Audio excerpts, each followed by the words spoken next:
Hello everyone.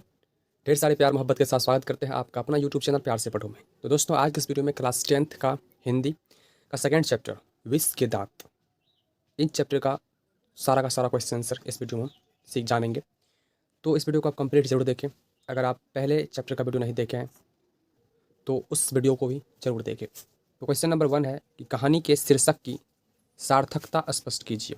मैं repeat कर देता हूँ, कहानी के शीर्षक की सार्थकता स्पष्ट कीजिए।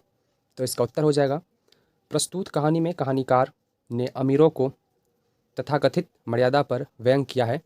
इसमें गरीबों पर अमीरों के शोषण एवं अत्याचार पर प्रकाश डाला गया है। विष के दांत शीर्षक कहानी महल और झोपड़ी की लड़ाई की कहानी है। इस लड़ाई में महल की जीत की भी हार दिखाई गई है। मदन द्वारा पीटे जाने पर खोखा के जो दांत टूट जाते हैं वह अमीरों की प्रदर्शन प्रियता और गरीबों पर उनके अत्याचार का प्रतीक है। मदन अमीरों की प्रदर्शन प्रियता और गरीबों पर उनके अत्याचार के विरुद्ध एक चेतावनी है, सशक्त विद्रोह है। यही इस कहानी का लक्ष्य है। अतः निस्संदेह कहा जा सकता है कि विष के दांत इस दृष्टि से बड़ा ही सार्थक शीर्षक है। अमीरों के विष के दांत तोड़कर मदन ने जिस उत्साह, ओज और आग का परिचय दिया है वह समाज के जाने कितने गिरधर लालों के लिए गर्वोल्लास की बात है। इसमें लेखक द्वारा दिया गया संदेश मार्मिक वन परा है। तो ये था पहला क्वेश्चन का आंसर, ठीक है ना। हम इतना लिख सकते हैं और आप हो सके तो उसका स्क्रीनशॉट ले लीजिए और इसे लिख लीजिए, ठीक है ना। आप खुद से स्क्रीनशॉट ले लीजिए। मैं यहाँ पे थोड़ा रुक जाता हूँ, ठीक है। पहले इसका ले लीजिए, वीडियो पॉज करके, फिर इधर ले लीजिए। ओके, आराम से वीडियो को रोक कर लिख लीजिए। चलिए अब क्वेश्चन नंबर 2 देखते हैं। क्वेश्चन नंबर 2 है कि सेन साहब के परिवार में बच्चों के पालन पोषण में किए जा रहे लिंग आधारित भेदभाव का अपने शब्दों में वर्णन कीजिए, ठीक है। तो इसका उत्तर लिखेंगे कि सेन साहब के परिवार में उनकी 5 लड़की थी। सेन साहब के परिवार में उनकी 5 लड़की थी, सीमा, रजनी, आलो, शेफाली और आरती, ठीक है ना। सबसे छोटा लड़का था कासू बाबू, ठीक है ना, प्यार से खोखा कहते थे उनको। सेन साहब के परिवार में 5 लड़कियों के ऊपर काफ़ी अनुशासन था, लेकिन कासू बहुत बाद में था। लड़कियों के बाद में बहुत छोटा था, तो बहुत बाद में उनका जन्म हुआ होगा। इसी कारण से लड़के के प्रति मोह होना स्वाभाविक था, ठीक है। लड़का के ऊपर अनुशासन का बंधन बहुत ढीला था। तो 2 नंबर का आंसर इतना ही लिखेंगे, ठीक है ना। आप स्क्रीनशॉट ले लीजिए या तो वीडियो पॉज करके रोक लीजिए, ठीक है ना, फिर लिख लीजिए, खुद से लिखा कीजिए, ठीक है ना। लिखने से अच्छा होता है, प्रैक्टिस होता है, सही होगा, ठीक है। चलिए अब क्वेश्चन नंबर 3 देखते हैं। क्वेश्चन नंबर 3 है कि खोखा किन मामलों में अपवाद था। खोखा किन मामलों में अपवाद था, तो इसका उत्तर लिखेंगे। सेन साहब एक अमीर आदमी थे। अभी हाल में उन्होंने एक नई कार खरीदी थी। वे किसी को गाड़ी के पास फटकने नहीं देते थे। कहीं पर एक धब्बा दिख जाए तो क्लीनर और सोफर पर सामत आ जाती है। उनके लड़कियों से मोटर की चमक दमक का खास खतरा नहीं था, लेकिन खोखा सबसे छोटा लड़का था।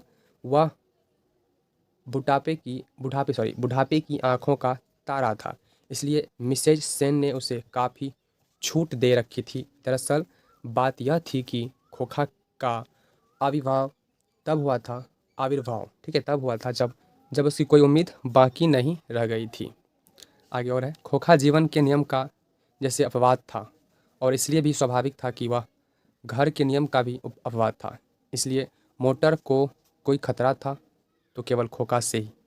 घर में मोटर संबंधी नियम हो या अन्याय मामले के, उसके लिए सिद्धांत बदल नियम हो या अन्याय मामले, उसके लिए सिद्धांत बदल जाते थे।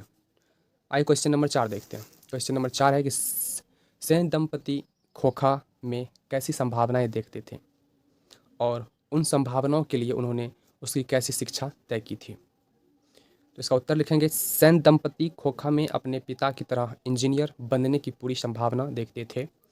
उन्होंने उसके शिक्षा के लिए कारखाने से बढ़ई मिस्त्री घर पर आकर 1 घंटे तक उसके साथ कुछ ठोक ठाक क्या करते थे, ठीक है ना। इससे बच्चे की उंगलियां अभी से औजारों से वाकिफ हो जाएगी। अब जानते हैं क्वेश्चन नंबर 5। क्वेश्चन नंबर 5 में 2 ऑप्शन है, क, ख और वावी वाक्य। तो क ऑप्शन नंबर 1 है कि लड़कियां क्या है, कठपुतलियां हैं और उनके माता पिता को इस बात पर गर्व है। तो इसका जो है ना आप व्याख्या कीजिए, ठीक है ना। तो इसका व्याख्या करेंगे। व्याख्या प्रस्तुत पंक्तियाँ नलिनी विलोचन शर्मा द्वारा लिखित विष के दांत शीर्षक कहानी से ली गई है। यह संदर्भ सेन परिवार में पाली पोसी जाने वाली लड़कियों की चारित्रिक विशेषताओं से जुड़ा है। सेन परिवार मध्यम वर्गीय परिवार है जहाँ की जीवन शैली कृत्रिमताओं से भरी हुई है। सेन परिवार में लड़कियों को तहजीब और तमीज़ के साथ जीना सिखाया जाता है। उन्हें शरारत करने की छूट नहीं है। वे स्वच्छंद विचरण नहीं कर सकते, जबकि बच्चा के लिए कोई पाबंदी नहीं है। कहने का मतलब उनका जो लड़का है खोखा, उनके लिए कोई पाबंदी नहीं थी, बट उसके जो बेटी थी, बाकी 5 जो बेटियां थी, उसके लिए यह ऐसा नहीं था। सेन दंपति ने लड़कियों को यह नहीं सिखाया कि उन्हें क्या करना चाहिए। उन्हें ऐसी तालीम दी गई, इसकी सीख दी गई है।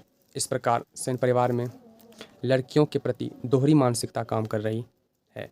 जहाँ लड़कियाँ अनुशासन, तहजीब और तमीज़ के बीच भी जी रही है, वहाँ खोखा स्वतंत्र, यहाँ पे आप जी रही लिखना, ठीक, जी रही थी या जी रही है, ठीक है। वहाँ खोखा सर्वतंत्र स्वतंत्र है। लड़का लड़की के बीच नस्लीय भेदभाव न पैदा कर उनमें समानता का विस्तार करना चाहिए, ठीक है।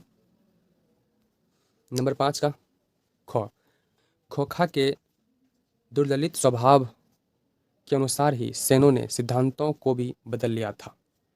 इसका व्याख्या करें। उत्तर में लिखेंगे, व्याख्या प्रस्तुत पंक्तियाँ हमारी पाठ्य पुस्तक के विष के दांत नामक कहानी से ली गई है। इस कहानी के रचयिता आचार्य नलिनी विलोचन शर्मा जी हैं। यह पंक्ति सेन परिवार के लाडले बेटे के जीवन प्रसंग से संबंधित है। कहानीकार ने इन पंक्तियों के माध्यम से यह बताने की चेष्टा किया है कि सेन परिवार एक मध्यम वर्गीय सफ़ेदपोश परिवार है। यहाँ कृत्रिमता का ही बोलबाला है। नकली जीवन के बीच जीते हुए सेन परिवार अपने बच्चों के प्रति भी दोहरा भाव रखता है। सेन परिवार का बेटा शरारती स्वभाव का है और सबका लाडला भी है। उसके लालन पालन, शिक्षा दीक्षा में कोई पाबंदी अनुशासन नहीं है। उसके लिए सारे नीति नियम शिथिल कर दिए गए थे। वह उल्टा उच्छृंखल था कि उसके द्वारा किए गए बुरे कर्मों को भी सेन दंपति विपरीत भाव से देखते थे और उसकी तारीफ करते थकते नहीं। सेन दंपति बेटे को इंजीनियर बनाना चाहते थे, इसी कारण ट्रेनिंग भी वैसे ही दिलवा रहे थे। फिर आगे है, उसे किंडरगार्टन स्कूल की शिक्षा न देकर कारखानों में बढ़ई मिस्त्री के साथ लोहा पीटने, ठोकने आदि से संबंधित काम सिखाया जाता था। औजारों से परिचित कराया जाता था। इस प्रकार सेन परिवार अपने शरारती बेटे के स्वभाव के अनुरूप की ही शिक्षा की व्यवस्था कर दी थी और अपने सिद्धांत को बदल लिया था, ठीक। अब गौ खुद से लिख लेना, ठीक है ना, मैं गौ बता रहा हूँ। गौ आप अगर गौ नंबर का जो उत्तर होगा आप बुक में ढूंढेंगे तो क्वेश्चन उसका आंसर बहुत बड़ा हो जाएगा, तो लिखना थोड़ा मुश्किल लगा हमको। आप खुद से लिख लेना, ठीक है ना। बाकी गौ और आगे का क्वेश्चन आंसर मैं बता दे रहा हूँ, ठीक है। हंस कौवों की जमात में शामिल होने के लिए ललक गया, ठीक है। तो इसका उत्तर लिखेंगे, यह प्रसंग उस समय का है जब सेन दंपति का बेटा दूसरे दिन शाम के वक्त बंगले के अहाते के बगल वाली गली में जा निकला। वहाँ धूल में मदन यानी कि गिरधारी लाल का बेटा, ठीक है, आवारा आवारा लड़कों के साथ लट्टू नचा रहा था। खोखा ने जब यह दृश्य देखा तो उसकी भी तबीयत लट्टू नचाने के लिए ललच गई। खोखा तो बड़े घर का था, यानी वह हंसों की जमात का था, जबकि मदन वे लड़के निम्न मध्यम वर्गीय दलित शोषित थे। इन्हें कौवों से संबोधित किया गया। इसी सामाजिक भेदभाव के कारण कहा गया कि हंस कौवों की जमात में शामिल होने के लिए ललक गया, ठीक है। फिर उन्हीं में आगे है, यानी कहने का भाव यह है कि खोखा जो अमीर सेन परिवार का वंशज है, गरीबों के खेल में शामिल होकर खेलने के लिए ललक गया, किंतु यह संभव नहीं हो सका क्योंकि पहले दिन उसके पिता ने उसे और उसकी माँ के साथ पिता को भी प्रताड़ित किया था। उसने अपने अपमान को याद कर छूटते ही खोखा से कहा, अबे भाग जा यहाँ से, बड़ा आया है लट्टू खेलने वाला। यहाँ तेरा लट्टू नहीं है, जा जा अपने बाबा की मोटर में बैठ। तो ये था घ नंबर का उत्तर, ठीक है। तो ये था नंबर 5 का घ का आंसर, ठीक है ना। चलिए 6 नंबर में क्या है क्वेश्चन, ये देखते हैं। 6 नंबर का क्वेश्चन है, सेन साहब के और उनके मित्रों के बीच क्या बातचीत हुई और पत्रकार मित्र ने उन्हें किस तरह का उत्तर दिया। ठीक है, तो इसका उत्तर लिखेंगे। एक दिन का वाक़या है कि ड्राइंग रूम में सेन साहब के कुछ दोस्त बैठे गपशप कर रहे थे। उनमें एक साहब साधारण हैसियत के अखबार निवास अखबार नवीश अखबार नवीश पढ़ेंगे अखबार नवीश थे और सेन के दूर के रिश्तेदार भी होते थे। साथ में उनका लड़का भी था जो खोखा से भी छोटा था पर बड़ा समझदार और होनहार मालूम पड़ता था। किसी ने उसकी कोई हरकत देखकर उसकी कुछ तारीफ कर दी और उन साहब से पूछा कि बच्चा स्कूल तो जाता होगा। आगे है, इससे पहले कि पत्रकार महोदय कुछ जवाब देते, सेन साहब शुरू किया। मैं तो खोखा को इंजीनियर बनाने जा रहा हूँ। और वे ही बातें दोहरा कर थकते नहीं थे, बार बार यही कहते थे। पत्रकार महोदय चुप मुस्कुराते रहे। जब उनसे फिर पूछा गया कि अपने बच्चे के विषय में उनका क्या ख्याल है, तब उन्होंने कहा, मैं चाहता हूँ कि वे जेंटलमैन ज़रूर बने और जो कुछ बने उसका काम है, उसे पूरी आज़ादी रहेगी। सेन साहब इस उत्तर के शिष्ट और प्रसन्न व्यंग पर ऐंठ कर रह गए। सेन साहब इस उत्तर के विशिष्ट और प्रच्छन्न व्यंग पर ऐंठ कर रह गए। तो ये था क्वेश्चन नंबर 6 का उत्तर। ठीक है, चलिए क्वेश्चन नंबर 7 देखते हैं। क्वेश्चन नंबर 7 में है, मदन और ड्राइवर के बीच के विवाद के द्वारा कहानीकार क्या बताना चाहता है। तो इसका उत्तर लिखेंगे। कहानीकार ड्राइवर के रूप में शामांति मानसिकता को दिखाया है। मदन एक गरीब का बच्चा है, उसके सिर्फ मोटर को स्पर्श करने पर उसे धकेल दिया गया है इस कारण उसे चोट आ गया। शामांति मानसिकता और एक गरीब के व्यवहार की ओर कहानीकार बसा रहे हैं। क्वेश्चन नंबर 8 है, कासू और मदन के बीच झगड़े का क्या कारण था। इस प्रसंग के द्वारा लेखक क्या दिखाना चाहता है। तो इसका उत्तर लिखेंगे। कासू और मदन के बीच झगड़े का कारण था कासू द्वारा मदन से लट्टू मांगना। मदन देने से इनकार करता है, कासू मारता है, फिर मदन मारता है। लेखक इस प्रसंग के द्वारा दिखाना चाहता है कि बच्चे में शामांति मानसिकता का भय नहीं होता, बाद में चाहे जो हो जाए। क्वेश्चन नंबर 9 है, महल और झोपड़ी वालों की लड़ाई में अक्सर महल वाले ही जीतते हैं, पर उसी हालत में जब दूसरे झोपड़ी वाले उनकी मदद अपने ही खिलाफ करते हैं। लेखक के इस कथन को कहानी से एक उदाहरण देकर पुष्टि कीजिए। ठीक है, तो इसका उत्तर लिखेंगे। सेन साहब की नई चमकती काली गाड़ी को छूने भर के अपराध के लिए मदन न केवल सोफर द्वारा घसीटा जाता है, अपितु बाप गिरधर भी बेरहमी से पीटा जाता है। दूसरे दिन खोखा जब मदन की मंडली में लट्टू खेलने चला जाता है तो मदन का स्वाभिमान जाग उठता है। दोनों की लड़ाई बृहत रूप ले लेती है। खोखा और मदन की लड़ाई महल और झोपड़ी की लड़ाई की प्रतीक है। आगे और है, खोखा को मुंह की खानी पड़ती है, इस स्वाभिमान की झगड़ा में झोपड़ी वाले की जीत होती है। क्वेश्चन नंबर 10 है, रोज रोज अपने बेटे मदन की पिटाई करने वाला गिरधर मदन द्वारा कासू की पिटाई करने पर उसे दंडित करने की बजाय उसे अपनी छाती से क्यों लगा लेता है। इसका उत्तर लिखेंगे। गिरधर लाल सेन साहब की फैक्ट्री में एक किरानी था और उनके ही बंगले के एक अगाते के एक कोने में आउट हाउस में रहता था। सेन साहब द्वारा जब मदन की शिकायत की जाती थी तब गिरधर मदन की पिटाई करता था। गिरधर सेन साहब की हर बात मानने को विवश था, लेकिन एक दिन जब मदन कासू के अहंकार का जवाब देते हुए उस पर प्रहार का उसके दांत दिए तब उसके पिता उल्लास और गर्व के साथ उसे शाबाशी देते थे। जो काम वह स्वयं नहीं कर पाया था वह उसका पुत्र करके दिखा दिया था। इसलिए वह गौरवान्वित था। मदन शोषण, अत्याचार और अन्याय के विरुद्ध प्रज्वलित प्रतिशोधक का प्रतीक है। उसके निर्भीकता से प्रभावित होकर गिरधर ने उसे छाती से लगा लिया। आइए क्वेश्चन नंबर 11 पढ़ते हैं। सेन साहब, मदन, कासू और गिरधर का चित्रण करें। तो इसका उत्तर लिखेंगे। सेन साहब, कहानी में सेन साहब प्रमुख पात्र हैं। नई उन्होंने गाड़ी खरीदी है, इसलिए गाड़ी की छाया से सब दूर रहें, खासकर खोखा और खाकी जो भी हो। सेन साहब में दिखावा बहुत अधिक है। अपने पुत्र के संबंध में बहुत बढ़ा चढ़ाकर बातें करते हैं। अपने बेटे के सामने किसी दूसरे लड़के का प्रशंसा उन्हें पसंद नहीं आता। सेन साहब सामंती मानसिकता के आदमी हैं। मदन के बारे में बोलते हैं। मदन सेन साहब का एक कर्मचारी गिरधर है जो उन्हीं के आहतों में रहता है।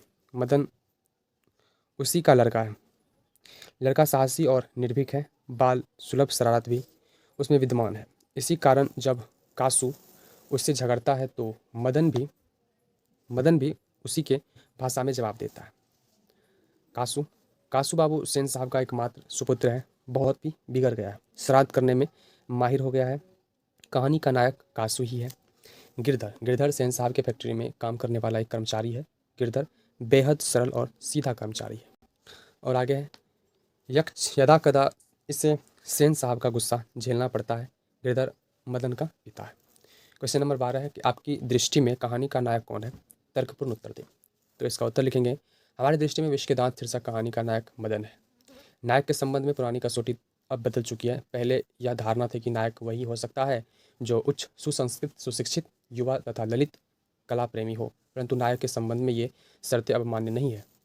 कोई भी पात्र नायक पद का अधिकारी है यदि वह घटनाओं का संचालक है, सारे पात्रों में सर्वाधिक प्रभावशाली है और कथा वस्तु में उसका ही महत्व है, सर्वोपरि है। इस दृष्टि से विचार करने पर स्पष्ट ज्ञान होता है कि इस कहानी का जो नायक है वो मदन ही है। पूरे कथा वस्तु में इसी के चरित्र का महत्व है, अतः निर्विवाद रूप से मदन ही कहानी का नायक है। क्वेश्चन नंबर 13, आरंभ से ही कहानीकार का स्वर व्यंग्यपूर्ण है, ऐसे कुछ प्रमाण उपस्थित करें। तो इसका उत्तर लिखेंगे, पांचों लड़कियां तो तहजीब और तमीज़ की तो जीती जागती मूर्त ही है, जैसे कोयल घोंसले में से कब उड़ जाए चमक ऐसी कि अपना मुंह देख लो। 2 ऑप्शन था, ठीक है ना। और नंबर 14 में आप खुद से बुक से लिख लीजिए, विष के दांत कहानी का सारांश लिखिए। तो इस वीडियो में चैप्टर नंबर 2 का जो विष का दांत शीर्षक का नाम है, पूरा का पूरा मैंने इसका उत्तर बता दिया। तो आई होप आप लोग को ये वीडियो बहुत पसंद आया होगा। अगर वीडियो अच्छा लगा तो अपने दोस्तों से शेयर करें और हमारे इस चैनल पे पहली दफ़ा आए तो चैनल को सब्सक्राइब कर लें, ताकि इस तरह का वीडियो आपको कंटिन्यू मिलता रहेगा। ये सेकंड चैप्टर था। अब आगे अगर आपका कमेंट आया, इस वीडियो पे अच्छा रिस्पॉन्स आया, तो तीसरे नंबर का जो चैप्टर है, चैप्टर नंबर 3 का भी हम क्वेश्चन आंसर आपको करवा देंगे। और बाकी मेरा उम्मीद है कि मैं पूरा करवा दूँ, ठीक है। तो आप शेयर जरूर करना और सब्सक्राइब कर लेना ताकि आपको नोटिफिकेशन मिल जाए। मिलते हैं अगले वीडियो में, तब तक के लिए bye, take care, love you all, thank you so much.